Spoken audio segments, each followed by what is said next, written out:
Diversos outros, de cujo programa participáramos, estariam comprometidos com diversas áreas de conhecimento científico e filosófico, com a vivência ética, especialmente na política, a cujos ministérios se dedicariam com dignidade, modificando os padrões de conduta vigente e fazendo respeitar-se as leis constituídas, iniciando o mistério por eles mesmos.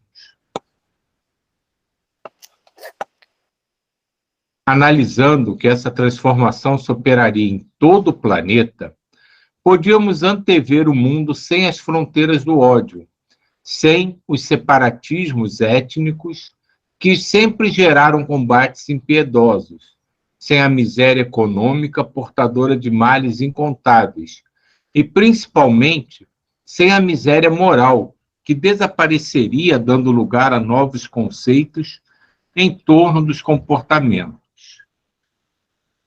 Caramba, é um projeto grandioso, né? E bem atual aqui, né? Enquanto essa transformação não se realiza, embora esteja em franco desenvolvimento em toda parte, nas sombras dos guetos espirituais inferiores, os inimigos do bem urdem ataques e tramam vinganças odientas contra as criaturas. Nesse sentido, tendo em vista serem os espíritos sinceros os novos cristãos, sem nenhum desrespeito a outros tantos servidores do Evangelho de Jesus espalhados no mundo, tanto quanto cidadãos honestos, não vinculados a nenhuma denominação religiosa, porém valorosos e dignos, as baterias da maldade estavam sendo colocadas na sua direção. Quer dizer, né? Eles estavam tentando desarticular todo esse projeto, atirando para todos os lados, né? Não só quem tinha qualquer ligação religiosa ou espiritual, para qualquer um que mostrasse algum tipo de valor digno, né? Eles estavam tentando, né, bagunçar as ideias para que a coisa não ocorresse.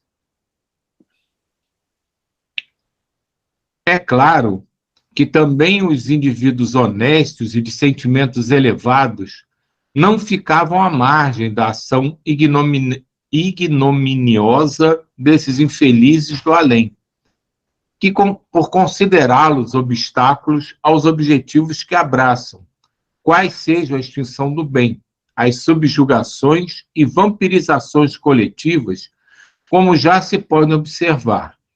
Porém, em número mais volumoso, a desventura e a alucinação nos jogos dos prazeres sórdidos.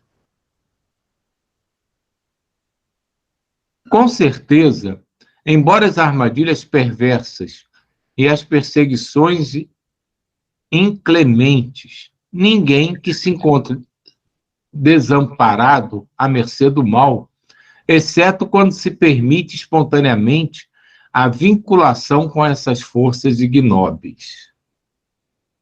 É a questão da sintonia, né? Por mais que eles tentem, se a gente conseguir manter a vigilância, manter o pensamento ligado em coisas construtivas, eles podem até tentar, mas não vão conseguir o efeito que eles querem, né?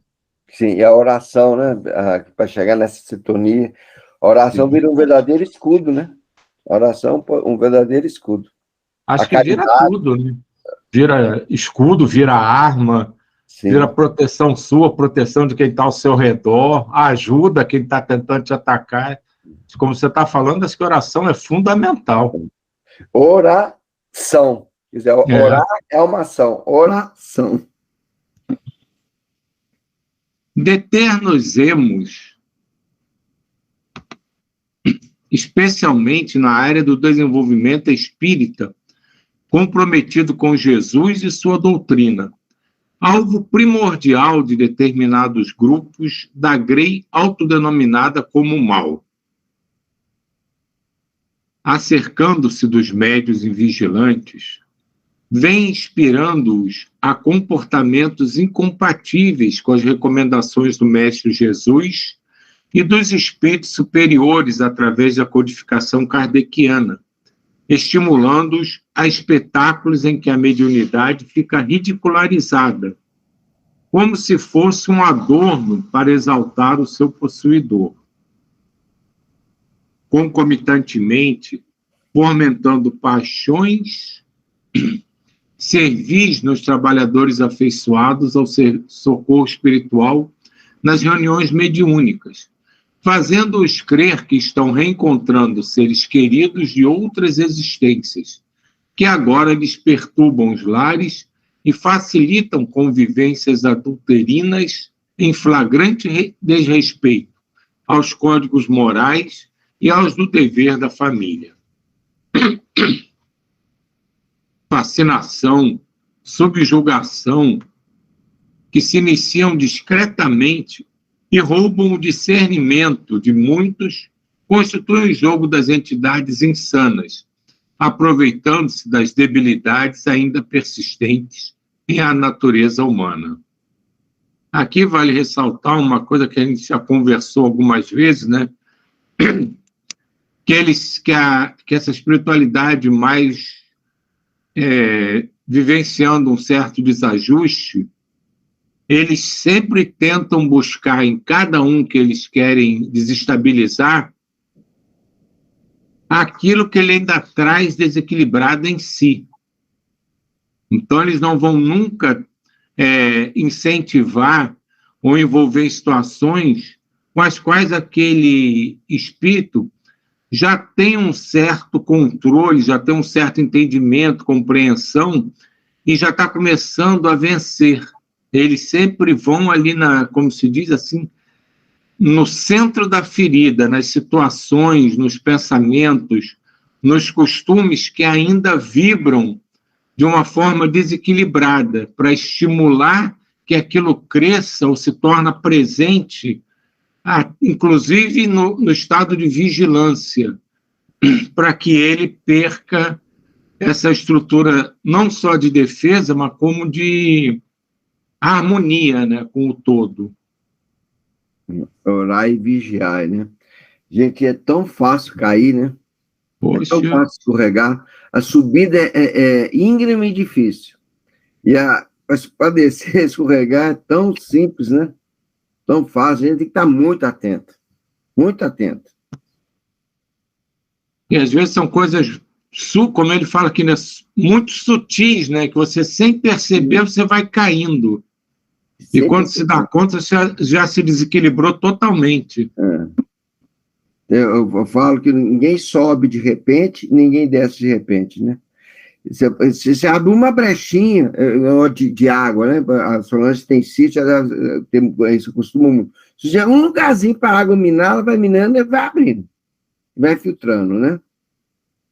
E assim é a energia, né? A energia, tanto positiva quanto negativa, né?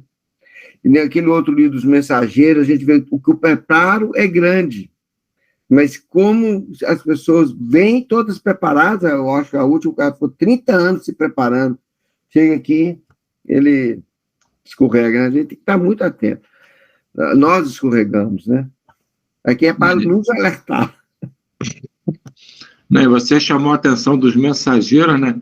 Essa série do André Luiz é fantástica, né? Porque mostra toda a preocupação, todo o preparo, e como você falou, mesmo assim, vira e mexe, alguém dá uma escorregada e precisa se restabelecer, se reequilibrar, tem que estar sempre muito, muito atento mesmo. E a maior armadilha nossa é o ego, né, gente? Sim. A gente tem que trabalhar o nosso ego. É aqui que ele entra, né? E exercer a humildade, exercer o amor, orar com paixão, né? Orar com compaixão e viver com compaixão. É o caminho para a gente se proteger. Quando a gente acha que está alta, quando a gente leva o tombo maior, né? Sim. Porque o ego vai subindo, né? O ego sobe. Vamos lá.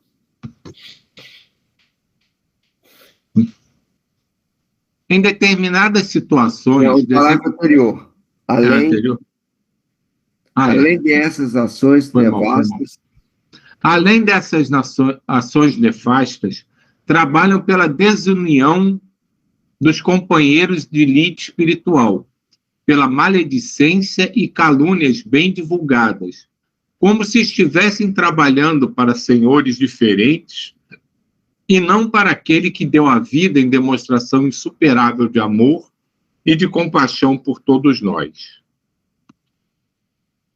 Em determinadas situações, desencadeiam enfermidades de diagnose difícil. Epa.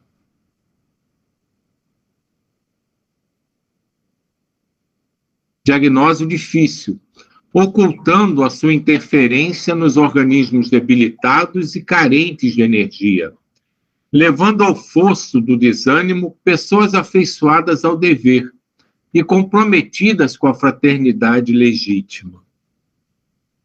Na área da caridade, movimentam os discutidores que perdem o tempo entre os conceitos de paternalismo e de promoção social, olvidados do socorro que normalmente chega à tarde, quando se aplicam as horas em ociosidade mental e divagação intelectual. O Armagedon bíblico do Apocalipse de João e das tradições judaico-cristãs não se restringe apenas à estreita faixa do Vale do Megido ou do monte do mesmo nome, quando os exércitos de todas as nações se reuniriam para a batalha final. Todo o planeta hoje pode ser denominado como o Vale de Jeosafá, onde já se travam as batalhas de extermínio em que o Senhor de misericórdia será o vencedor da impostura e da perversidade. Legiões de dedicados missionários do bem movimentam-se em toda parte, de forma a atenuar as consequências da imprevidência de uns, do desespero de outros, e na seara espírita, as advertências dos mentores são contínuas, não as entendendo aqueles que se encontram surdos para a verdade, distraídos para a renovação moral intransferível, volúveis ao compromisso assumido, porque autofascinados tornam-se modernos narcisos. Aqui, né, lembra aquilo que a gente discutiu uns dias atrás, né, das mensagens, né? Então, eles estão sempre mandando mensagem, né? E é sempre uma advertência, né? Para que a gente consiga manter, né, da melhor forma possível esse equilíbrio, né, essa vigilância que nos protege e acaba protegendo todo o trabalho que está sendo feito, né? Agora há pouco a gente falou dos missionários, né? Ele fala novamente, religiões dedicadas aos missionários do bem, movimentos em toda parte, mas não é uma coisa simples, né? Ele tem que estar muito atento, muito atento. E é o que você falou, e é exemplo para um lugar que a gente nem imagina.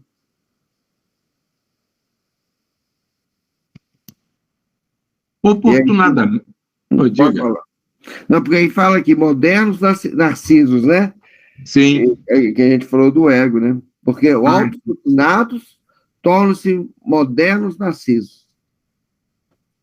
Não, um grande dificuldade, né, quando médiuns, né, começam a se achar muito escolhidos, né? Isso é uma coisa que acontece com certa frequência, né? Que aí a coisa fica complicada. Sim. Sim. Ele acha que é ele, né? Não é verdade. Ele acha que é ele. Quando ele começa a achar o escolhido, né? Ele foi preparado para ser um canal, né? Existe todo um trabalho de desenvolvimento para se tornar um canal. Nós todos somos, né? Mas alguns com mais propriedade, vamos dizer assim, e com propriedades diversas que existem. Mas o ego puxa, né? E ele acha que é ele que está fazendo, não a espiritualidade. Com certeza. Eu já caí nessa, viu, Silvio? Eu falo com propriedade. É. Eu falo com muita propriedade. Eu já caí nisso. Eu achava que eu que estava fazendo. Gente, que triste. E dói a alma, viu? Quando a verdade bate, e você fala assim, gente, que arrogância, que prepotência e tal. Então, eu falo de cadeirinha. Nossa, escorreguei muito. Mas, E se não assim, fosse... altos e baixos, Rômulo, e quedas, sejam elas pequenas ou grandes, faz parte da jornada de todos nós, né? Quantas vezes a gente achou que estava no caminho certo, quando olhou com mais atenção, que lambança que eu estou fazendo. Que lambança. E como é importante os amigos. E como é importante esse grupo. Por exemplo, teoricamente, sei lá como é que poderia dizer, estou conhecendo vocês agora. Mas como vocês já vêm me ajudando antes. E quando eu cheguei na casa do Ismael, na quinta, né, que a gente foi na casa, eu senti tudo isso aí. Inclusive o Vitor e tal, eu falei, gente, antes a gente já estava junto. É como eu já estava rememorando. É o que a gente fala muito, né? Aqui todo mundo já se encontrou, provavelmente várias vezes, em muitas épocas diferentes. O que é ruim, né? Porque a gente ainda está aqui, né? Quer dizer, que ainda está andando bem devagar, né? Francisco, quando retornou, Maria, todos eles contam, né, o apoio espiritual antes de encarnar aqui, né, para limpar, para preparar e para dar continuidade, né?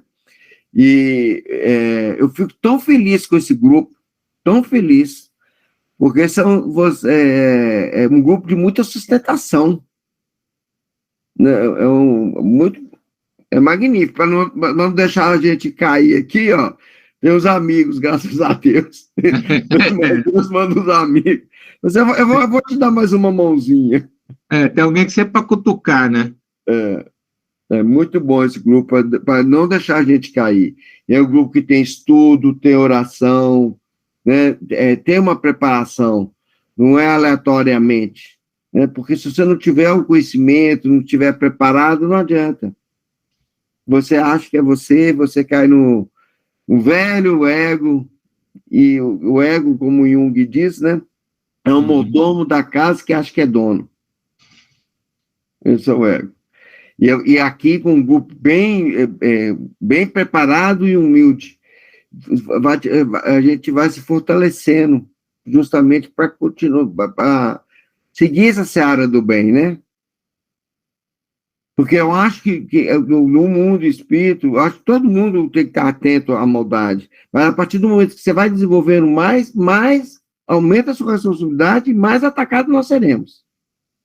Com certeza. Quanto mais a gente tenta acertar, mais, é o que ele está falando aqui, mais esses espíritos ainda que não conseguem visualizar com o mesmo discernimento que a gente olha, eles tentam desvirtuar cada um de nós de uma forma.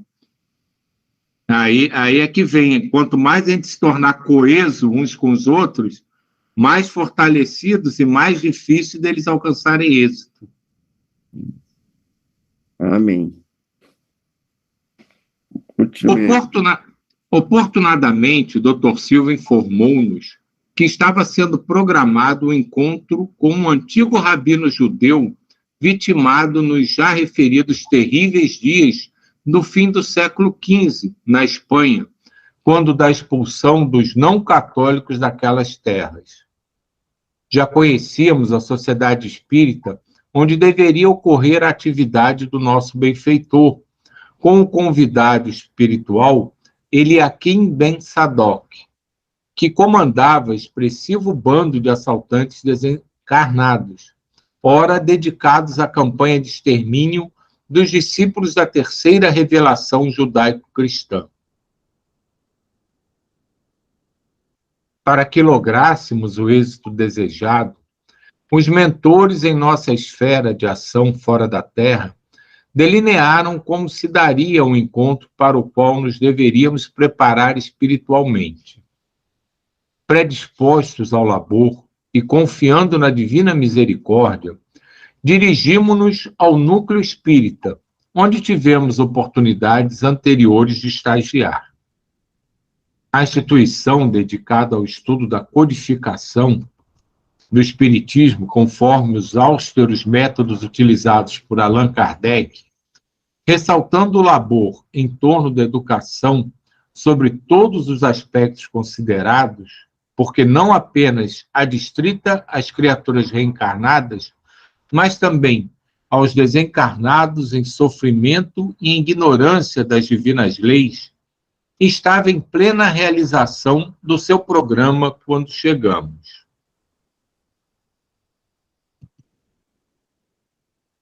As salas de estudo e do socorro fluidoterapêutico encontravam-se repletas de trabalhadores sérios e de necessitados de ambos os planos da vida.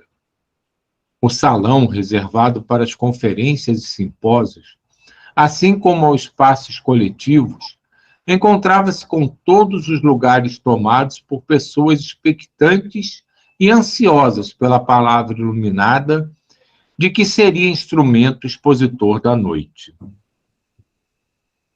A movimentação dos espíritos desejosos de comunicar-se com os familiares era expressiva, assim como dos indivíduos atormentados por problemas de vária ordem, que se haviam dirigido à casa espírita, esperando orientações e conforto para os dramas que carregavam como cruzes ocultas, íntimas e afugentes.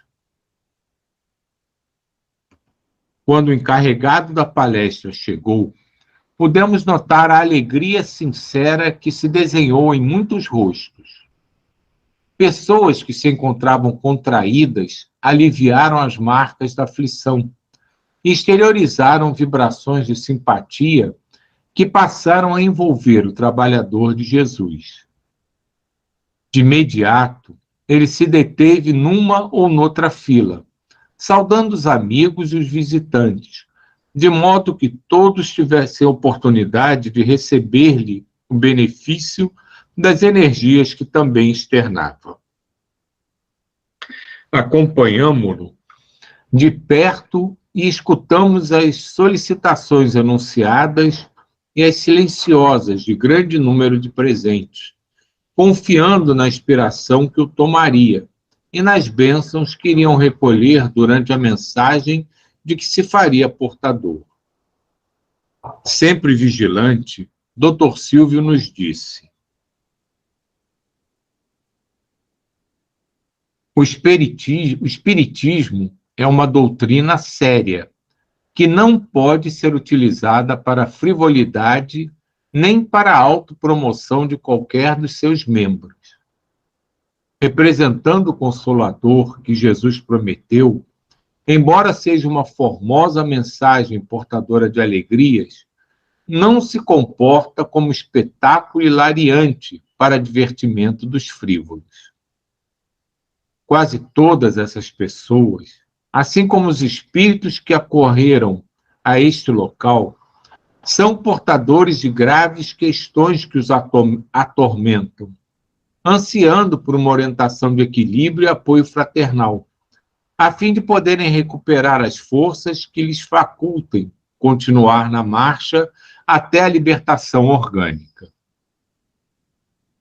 Familiares angustiados pela desencarnação de seres queridos, enfermos de diversas patologias, incluindo severas obsessões, anelam por diretrizes de saúde e de paz, vitimados por injunções socioeconômicas e de comportamento social. Necessitam de bondade e auxílio para não tombar no fosso das depressões graves ou enlouquecerem de agonia ante as incertezas que os atormentam. Certamente, não há lugar para as gargalhadas nem os exibicionismos pessoais, em falsas condutas terapêuticas de natureza circense. Melhor parar aqui agora, não? Tá certo. Então, deixa eu marcar aqui. A gente pode até, semana que vem, voltar no início. Esse parágrafo. Desse parágrafo, né?